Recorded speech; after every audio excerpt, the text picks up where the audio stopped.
The music was low, the candles were lit, and my living room smelled like fresh flowers and good food. 20 of my closest friends and family members filled every corner of my home, laughing and eating and celebrating with me. I had spent 3 weeks planning this housewarming party, and everything was perfect. The fairy lights strung along the ceiling caught the glow just right. My mom was in the kitchen refilling the chip bowls. My best friend Nicole was dancing near the speaker. For the first time in a long time, I felt completely happy. I had worked so hard for this moment. I had sacrificed so much to get here. And standing in the middle of my own living room, looking at the people I loved most, I felt like everything had finally fallen into place. That feeling lasted exactly 47 more minutes. Because at 8:14 p.m., there was a loud knock at my front door. Not the kind of knock a guest makes. The kind of knock that makes your stomach drop before you even open it. I walked to the door, still smiling. I had absolutely no idea what was waiting on the other side. Welcome to Revenge Tomorrow, where stories don't just entertain, they hit back. Get comfortable because today's story will take you on a journey you won't forget. Before we begin, drop, comment and tell us where you're watching from. Hit that like button. Subscribe and join the family because trust me, you're about to get hooked. My name is Beatrice Coker.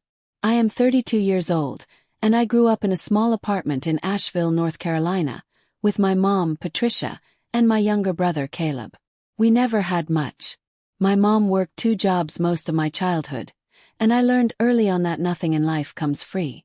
I got through college on scholarships and part-time jobs. After graduation, I moved to Columbus and started working as a data analyst for a logistics company. I saved every extra dollar I made. I skipped vacations. I brought lunch to work every single day for 6 years. I drove the same beat-up Honda Civic until it literally stopped starting one cold January morning. People called me boring. My coworkers called me cheap. But I had a goal. I wanted to own a home. Not rent one. Not borrow one. One. And 3 months ago, at 32 years old, I finally did it. I bought a 3-bedroom house in Cloverfield Heights, a quiet neighborhood on the east side of Columbus. I paid the down payment in full. I signed every document. I walked through that front door with my own set of keys. That house was mine. The house was not perfect, and that was part of why I loved it. The kitchen needed new countertops. The backyard was overgrown and wild. The paint in the hallway was a strange shade of yellow that I could never quite explain. But the bones were solid. Price was right. And the neighborhood was peaceful, with tree-lined streets and wide sidewalks and houses with neatly trimmed lawns.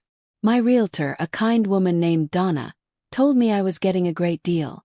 She walked me through every room, pointed out the original hardwood floors, the high ceilings, and the big bay window in the living room that flooded the whole space with morning light.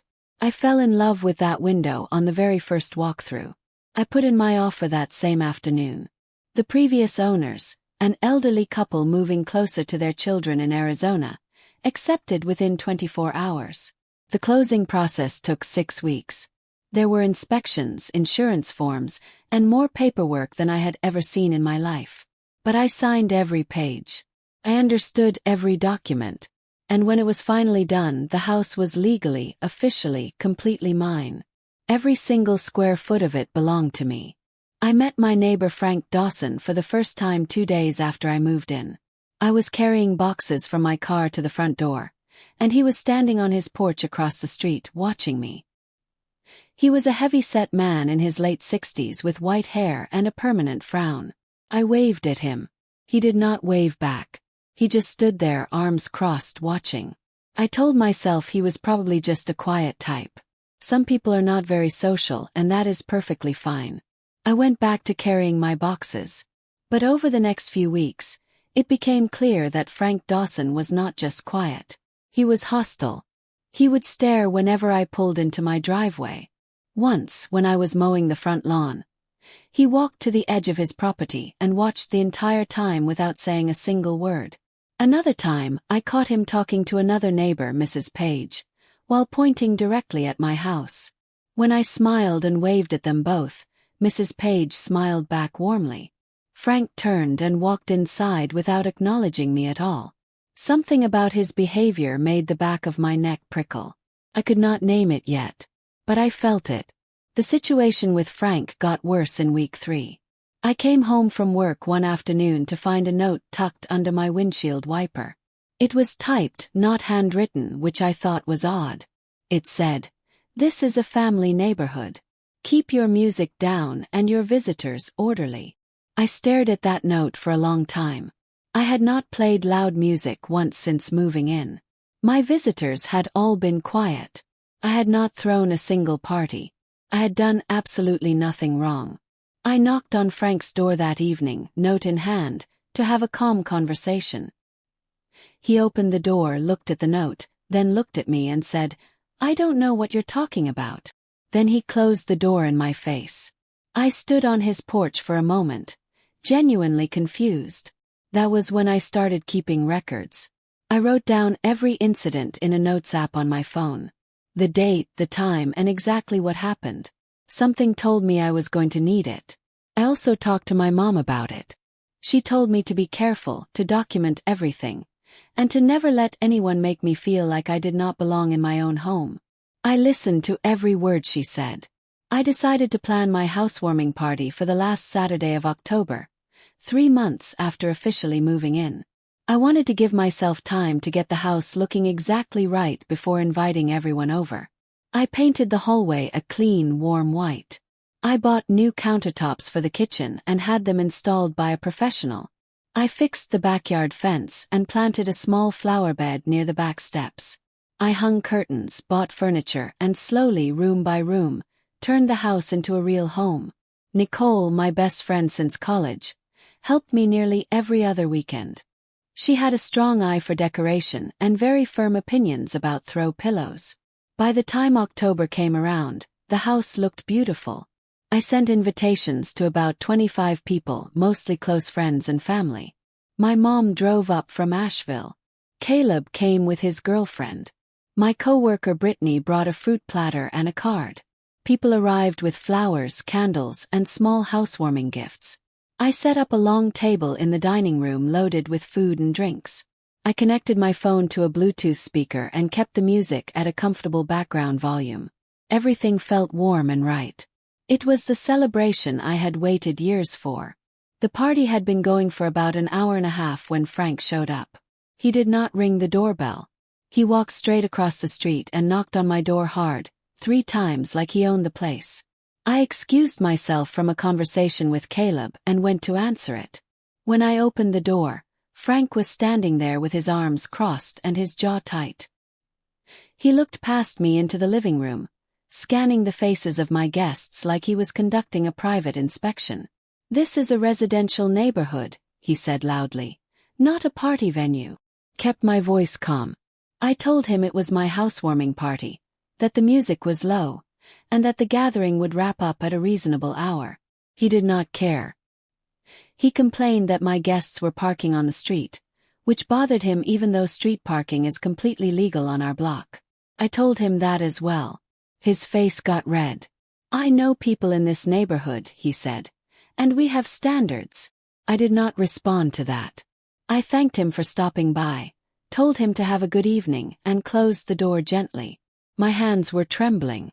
I went back to my guests and tried to act normal, but my heart was racing.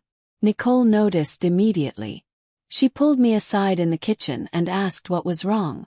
I told her about Frank, about the note, about the staring, and about what he had just said at the door. Her expression went from curious to angry in about 3 seconds flat. "He said you have standards," she repeated, landing hard on that last word. He nodded. She pressed her lips together. "Do you want me to go talk to him?" I told her no. The last thing I needed was a scene in my front yard at my own housewarming party. I wanted to handle this with grace. Nicole was not fully satisfied with that answer, but she let it go. I splashed cold water on my face, fixed my expression, and went back out to enjoy my party. The next 40 minutes were actually wonderful. My mom cornered everyone to show photos of the house from before the renovation. Brittany started an impromptu trivia game. Caleb and his girlfriend slow danced in the living room. I laughed more than I had in months. I almost forgot about Frank entirely. Almost. Because at 8:14 p.m. someone knocked on my door again.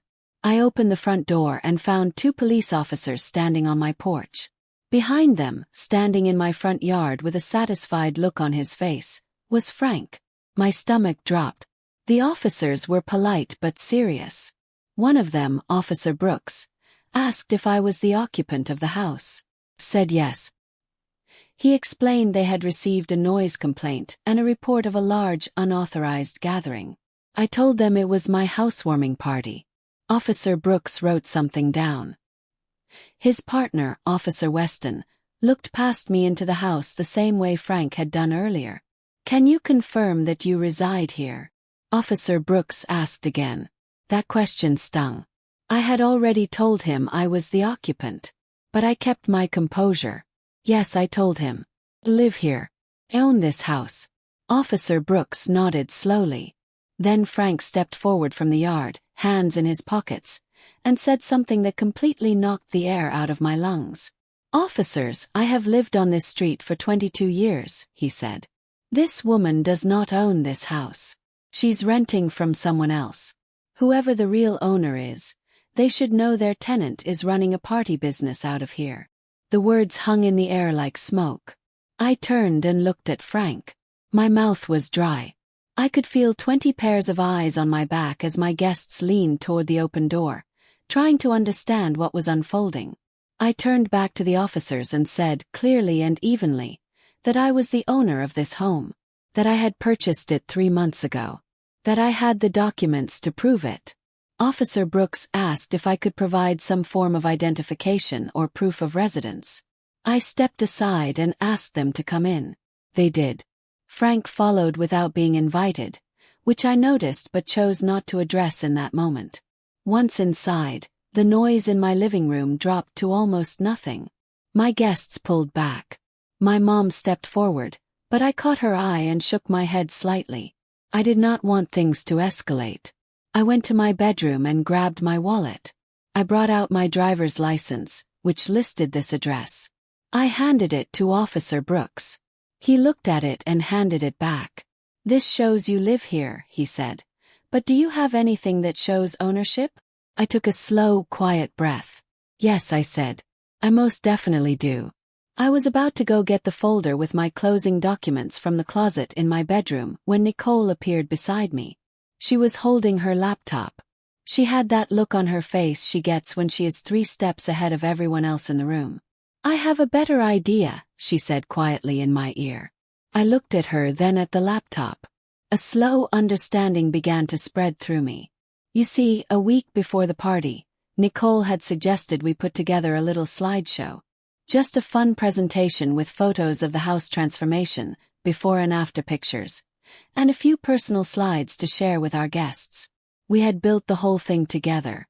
And in that presentation, right on the very first slide, was a digital copy of the property deed that I had scanned and saved because Nicole thought it would be a powerful and emotional opening image.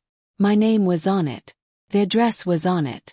The official county seal was on it. It was completely legal, completely authentic, and completely undeniable. Nicole looked at me.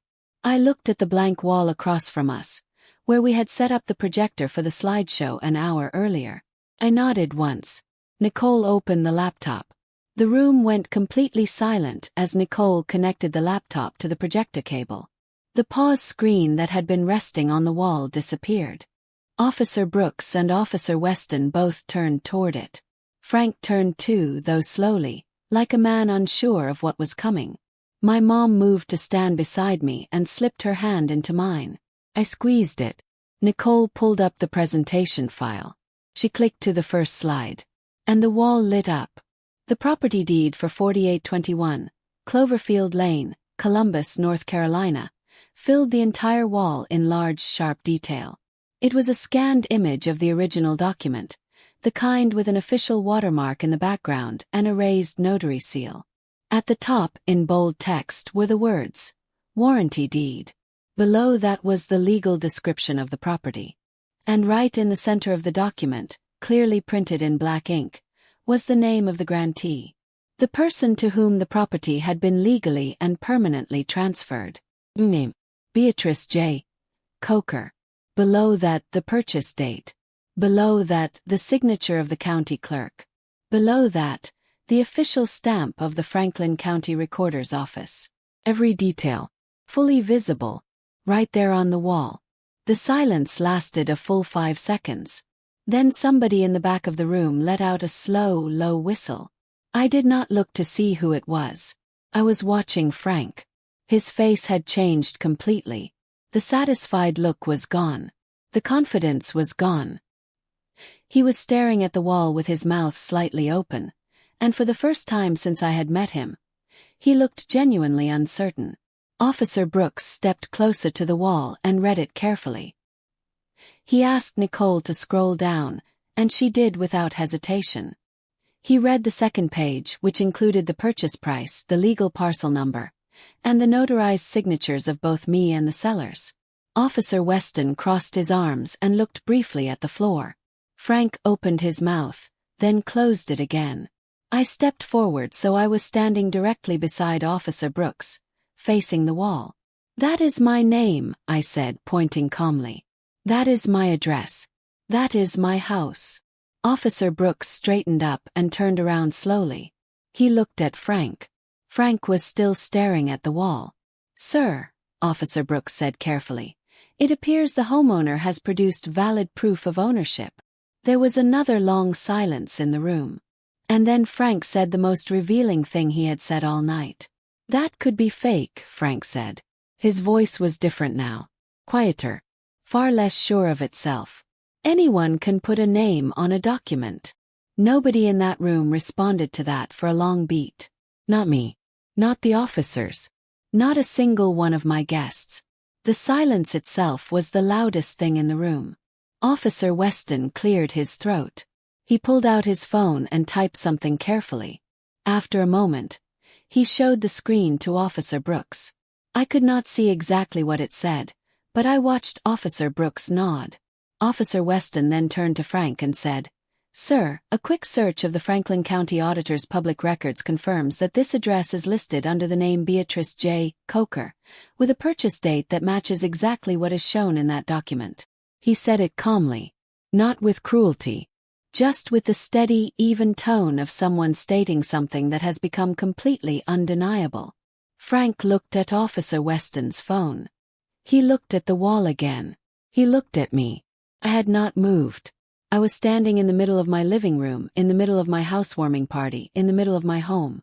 The color in Frank's face shifted slowly from red to something much closer to white. My mom squeezed my hand again.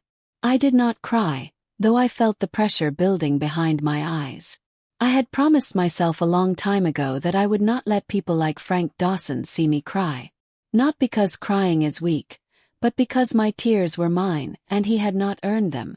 Caleb had moved to the front of the crowd and was standing with his arms crossed, watching Frank with an expression that said everything he was too composed to say out loud.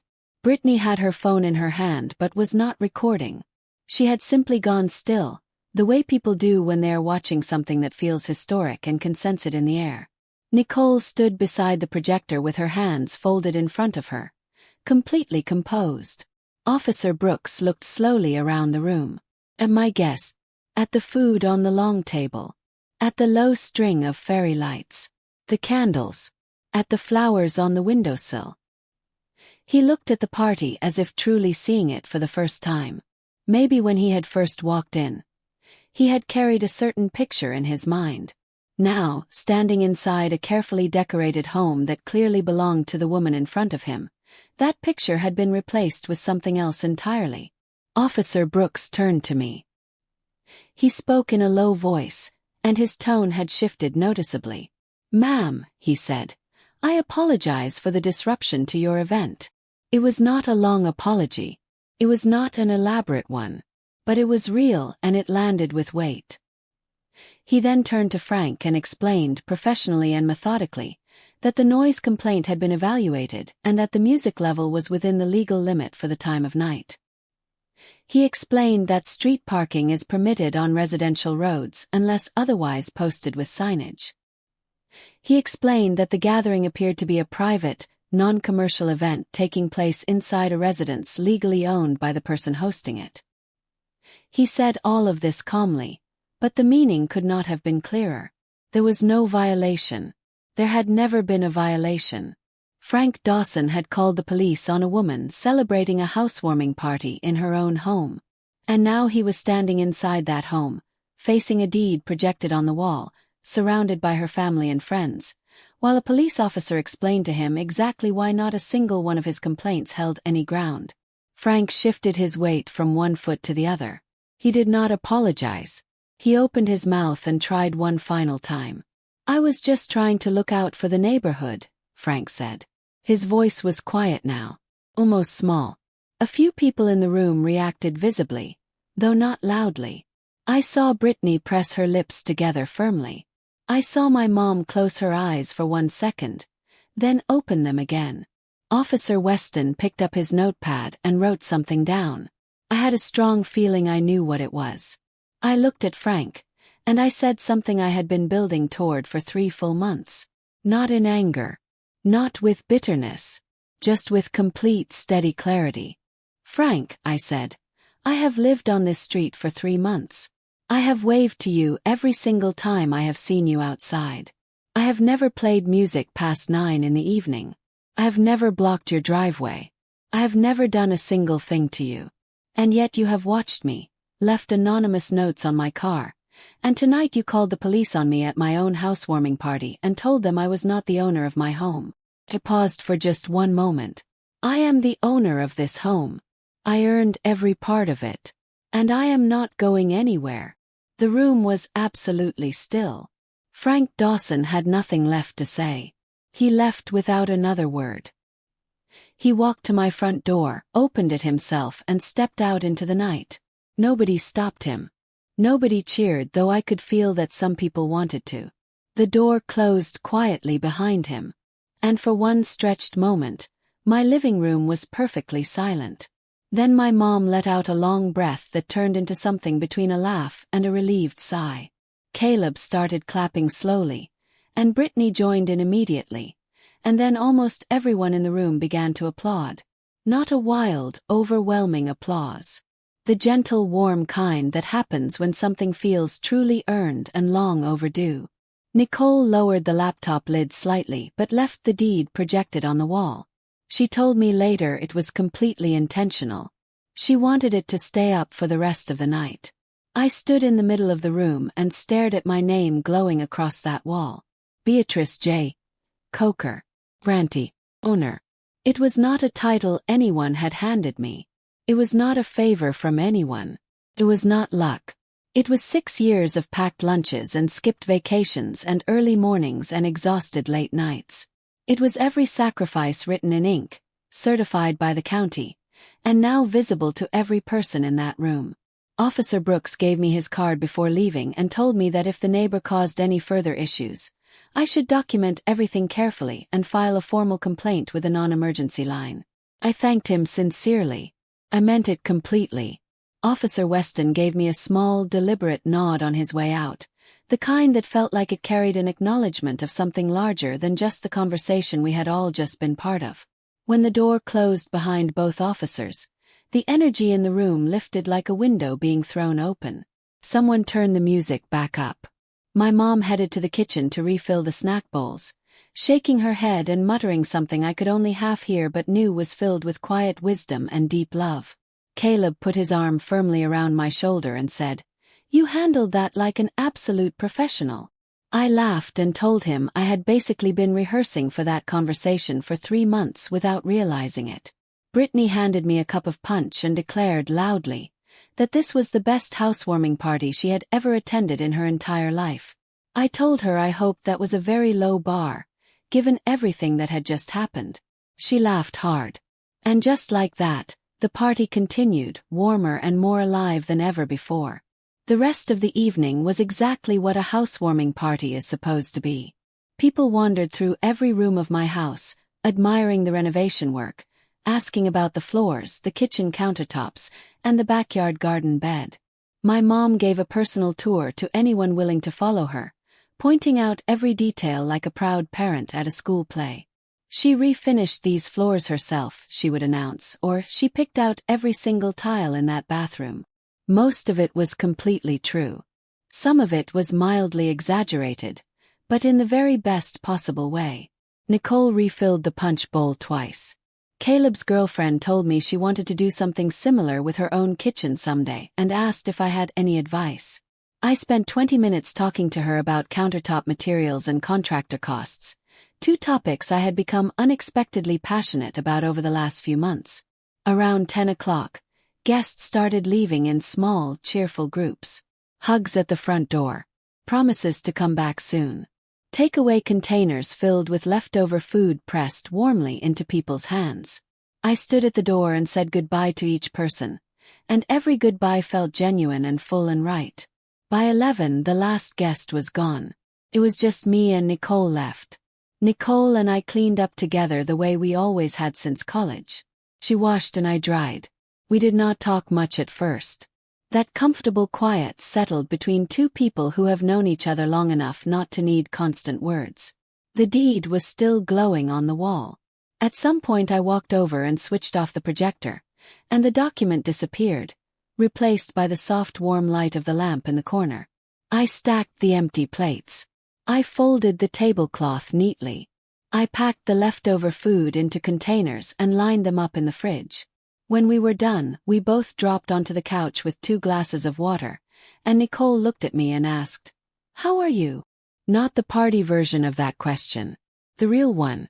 I thought about it honestly for a moment. I told her I was okay. Better than okay, actually. I was a little shaky and a little drained, but underneath all of that I felt something firm and unmovable. Something like a foundation. I told her the entire night had reminded me of why I had worked so hard in the first place. Not to impress anyone. Not to prove a point. Just to build something completely real and completely mine. Nicole left around midnight. I walked her to her car, and we stood in the driveway for a few quiet minutes under the October sky. The neighborhood was dark and still. Frank's house across the street was completely dark. I looked at it briefly and then looked away. I did not feel much anger toward Frank in that moment. Mostly I felt tired. And underneath the tired, something like clear-eyed calm.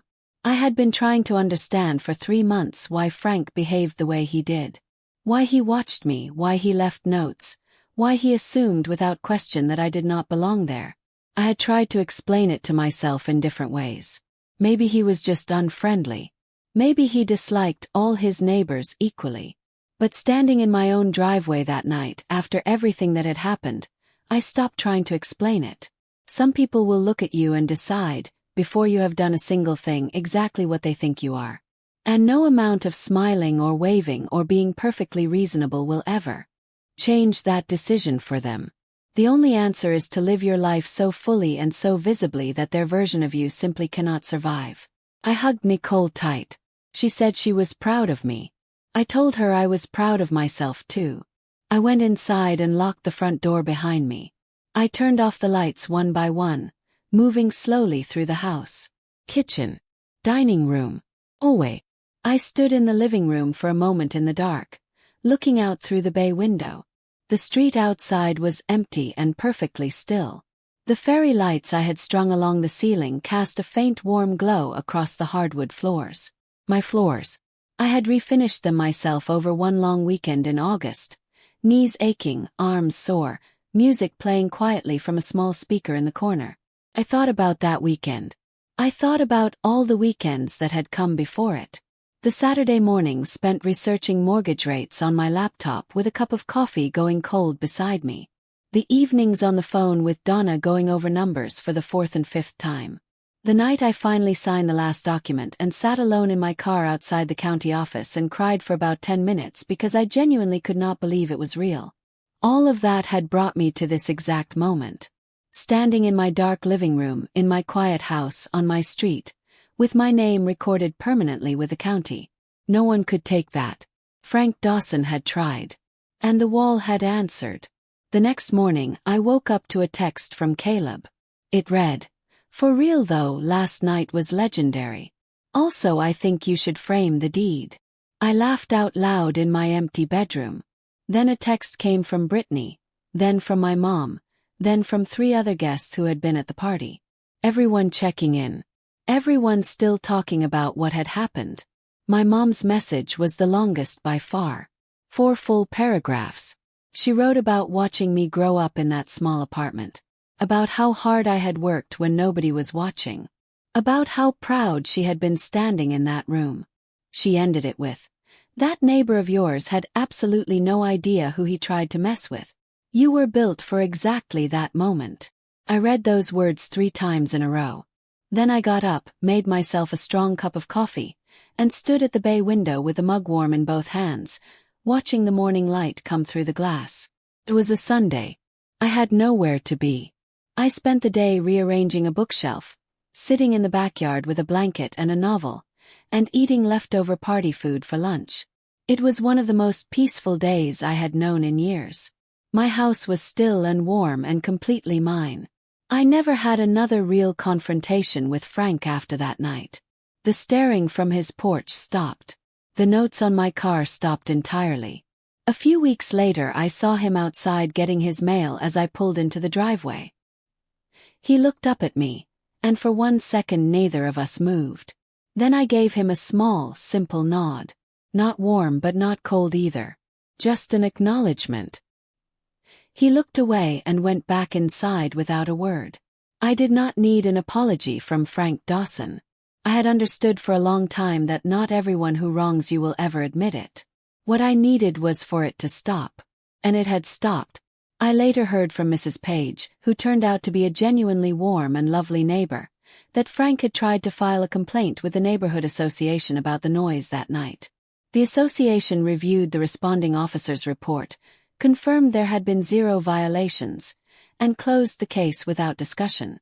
The deed still lives on my phone in a folder called Important Documents.